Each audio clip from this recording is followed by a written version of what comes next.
relooker chez Luminel. Salon de beauté Luminel vous présente le journal. Luminel, osez être la plus belle.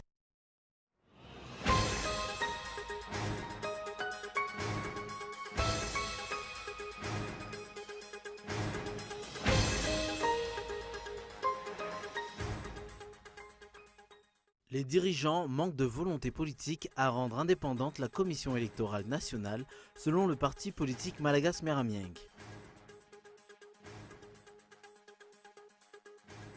Les partenaires techniques et financiers de Madagascar ont fait part de leurs préoccupations par rapport à la relance de la mise en place de l'ACD à Madagascar. La situation en Guyane inquiète donc au plus haut niveau les autorités françaises. Après 3 jours de grogne, Matignon a réagi par la voix de Bernard Cazeneuve.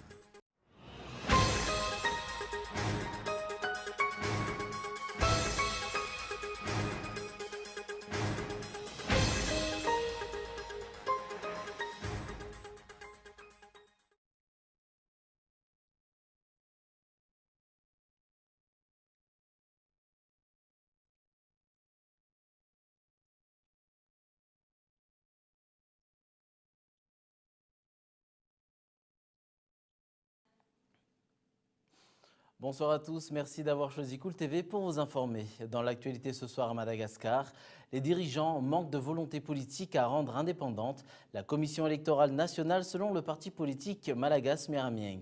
L'organisation des élections dépend en grande partie du pouvoir central. Ce parti politique a fait part de ses préoccupations quant aux éventuels reports de la prochaine élection présidentielle. Reportage de Michael Ramarlay. La CENI n'est pas indépendante, comme son nom l'indique dans l'organisation des élections, a affirmé ce jour le parti Malagas Meramieng. D'après les explications du président de la CENI ce jour, la mission de l'organe qu'il dirige est de collecter les diverses recommandations et de les transférer aux différents responsables étatiques. Pour jouer la transparence, nous n'avons pas enlevé toutes les recommandations pour que les autorités puissent être au courant. Les attributions de la CENI sont inscrites dans un document spécifique que telle action peut être faite immédiatement. Pour le parti Malagas Meramieng, il faut donner à la CENI son indépendance pour qu'elle puisse accomplir en bonne et due forme les tâches qui lui incombent. Par ailleurs, selon la CENI, le projet de loi sur les élections élaboré en décembre 2016 ne sera pas transmis au Parlement lors de la première session ordinaire. Le parti MMM pense que cette situation risque d'entraîner un report de la prochaine élection présidentielle. La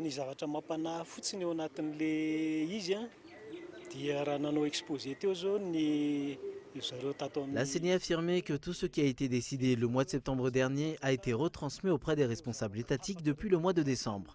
Mais jusqu'à maintenant, aucun décret n'est pris pour savoir qui va élaborer le code électoral.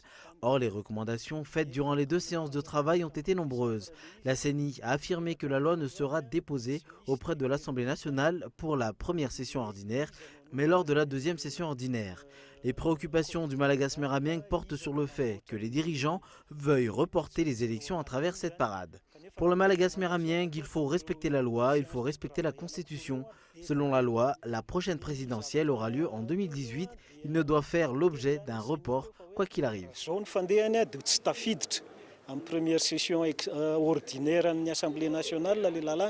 L'objectif que s'est fixé la CENI pour l'élaboration de la liste électorale n'est pas atteinte.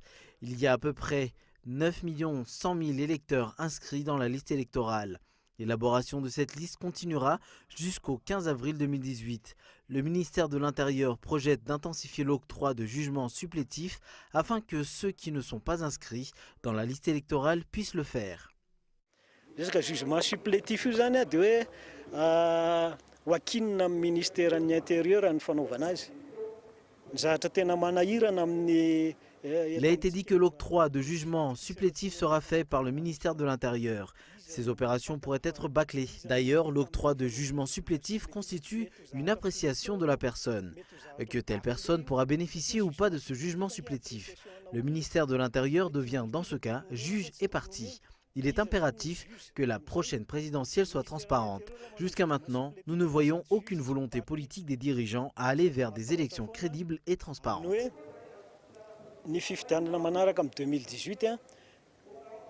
aleo andeha angarahara ilay izy, aleo tsy hisy nini ilay izy.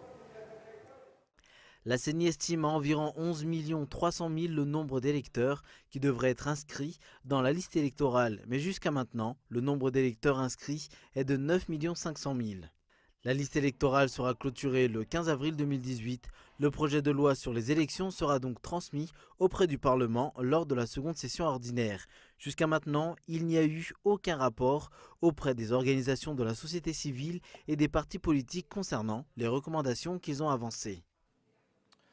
Dans le cadre de la visite du président Eradzonar-Mampian en République populaire de Chine, des signatures portant sur plusieurs projets d'envergure a eu lieu, mais aucune transparence n'est faite par rapport à la teneur des accords ainsi que la contrepartie demandée par le gouvernement chinois. Reportage. Le président Eradzonar-Mampian effectue une visite d'État en République populaire de Chine. Selon le communiqué émis par la présidence de la République, les signatures portaient, entre autres, sur la mise en place d'un mémorandum pour la mise en place d'une zone économique spéciale avec la Chine dans le pays, la construction de l'autoroute Antananarivo-Thomas ainsi que celle du grand port prévu dans la baie de Narinda sur la côte nord-ouest de l'île face au canal du Mozambique, et le troisième accord a été signé avec la société de télécommunications Huawei et qui va apporter son expérience au développement du concept de ville intelligente disposant d'un réseau de caméras de surveillance pour la sécurisation et la gestion des activités urbaines. Par ailleurs, dans le cadre de cet accord, Huawei va accorder des bourses à des jeunes étudiants malgaches.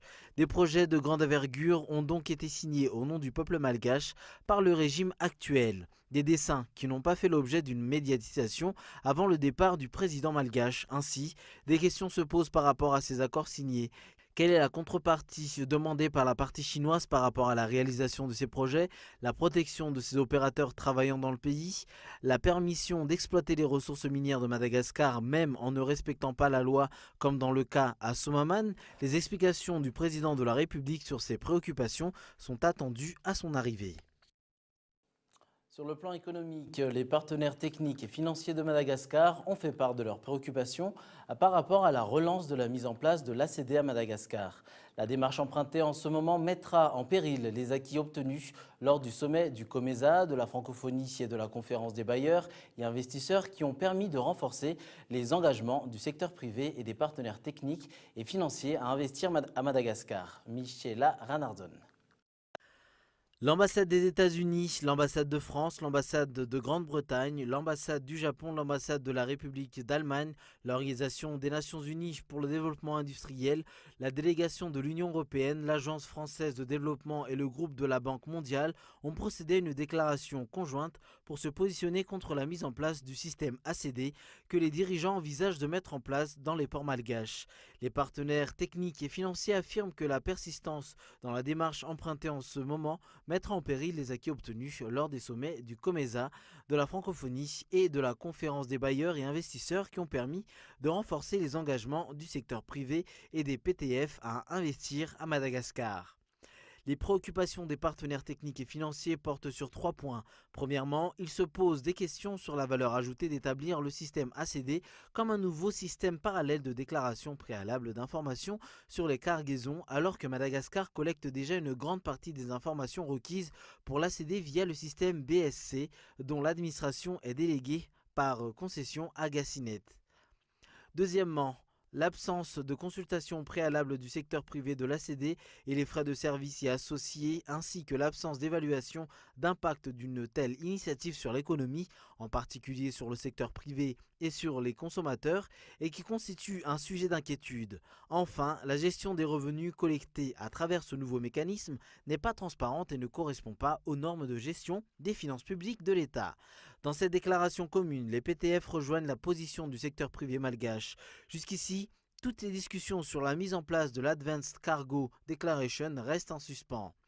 Les responsables auprès de l'APMF, Agence portuaire maritime et fluviale, affirment que l'ACD est conforme aux coopérations internationales SOLAS et ISPS. À titre de rappel, près de 15 millions d'euros, soit 52,5 milliards d'arrières par an, est le montant approximatif des revenus qui serait engendré par l'État si les dirigeants persistent à mettre en place ce système, contre les avis des partenaires techniques et financiers et le secteur privé.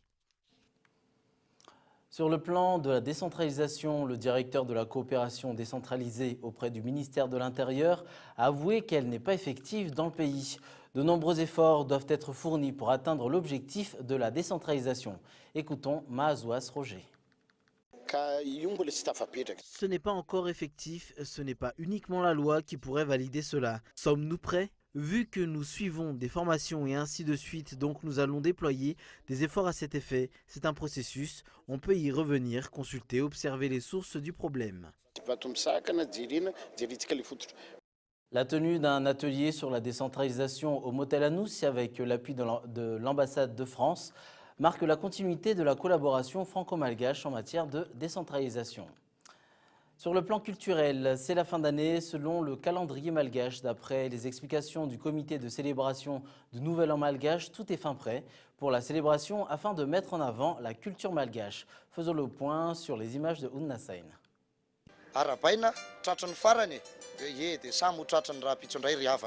Selon le calendrier lunaire malgache, c'est la fin de l'année aujourd'hui. Les membres du comité de célébration de ce nouvel an ont préparé diverses activités pour accueillir la nouvelle année qui commencera demain. La célébration continuera demain, d'après le comité d'organisation.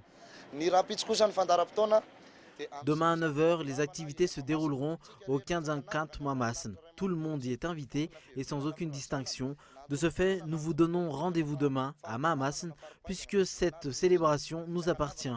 Au programme, nous avons notamment le bain sacré au Fanjun, le Tatao, le Safran, Misanjatadan, le Noufkenamitampiavanan et le Zaraasan. Les autorités présentes prendront également la parole et les diverses activités seront au rendez-vous.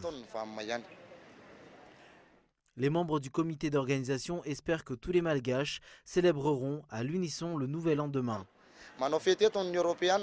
Les Européens font la fête ici, tout comme les Américains quand c'est Halloween ou encore les Chinois quand c'est le Nouvel An. Le pays est dans la joie durant ces célébrations et même l'État proclame des journées payées. Le Nouvel An est notre unique occasion pour ce faire, alors j'invite tout à chacun à méditer concernant notre véritable amour de la patrie, des traditions malagasy. Où en sommes-nous, nous, Malagasy, dans cette célébration? La célébration de ce nouvel an malgache constitue une occasion à saisir pour porter haut la culture malgache. Il s'agit également d'une occasion pour raffermir le fiavanan, une valeur particulière aux Malgaches.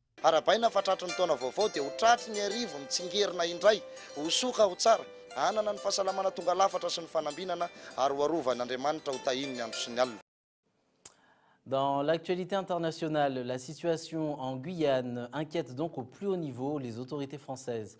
Après 3 jours de grogne, Matignon a réagi par la voix de Bernard Cazeneuve. Une délégation de ministres va être envoyée sur place avant la fin de la semaine. 37 syndicats appellent aujourd'hui les Guyanais à stopper le travail. Une grève générale illimitée qui débute aujourd'hui dans le plus grand département français.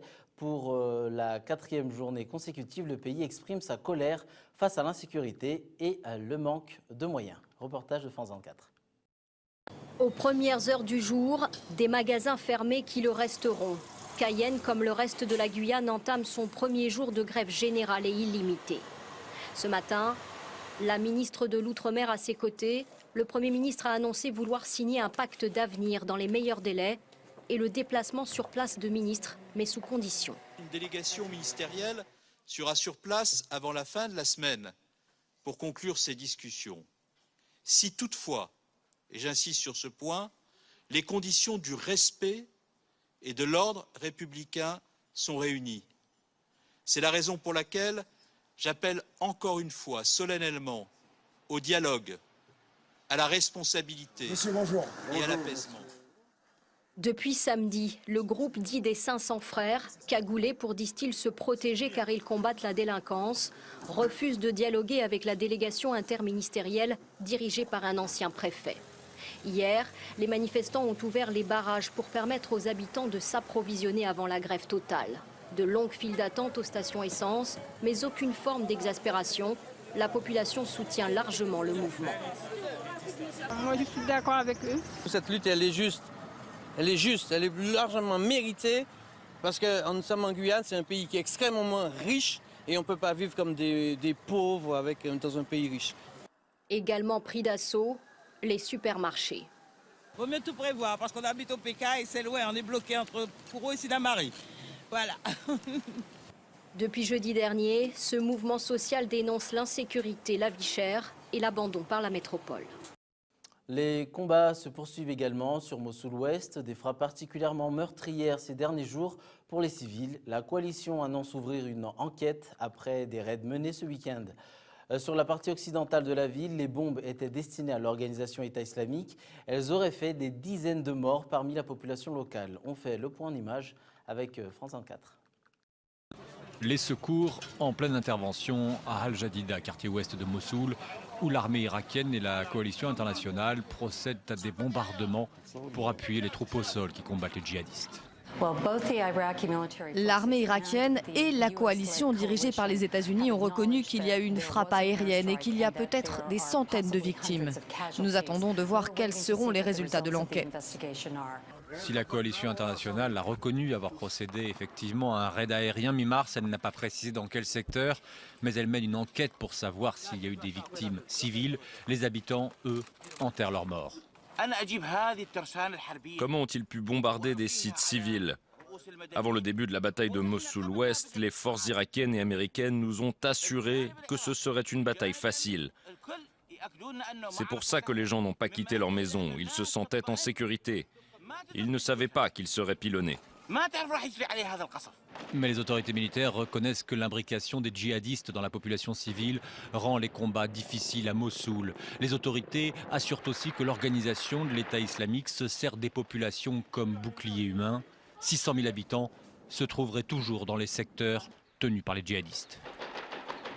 Avant de refermer ce journal, voici un rappel des titres. Les dirigeants manquent de volonté politique à rendre indépendante la commission électorale nationale selon le parti politique Malagas Meramieng. Les partenaires techniques et financiers de Madagascar ont fait part de leurs préoccupations par rapport à la relance de la mise en place de l'ACD à Madagascar. Et enfin, la situation en Guyane inquiète donc au plus haut niveau les autorités françaises.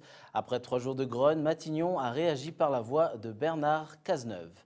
Voilà qui clôture ce journal. Merci de l'avoir suivi jusqu'à sa fin. Rendez-vous demain à 20h45 pour une nouvelle édition. Bonne soirée et au revoir.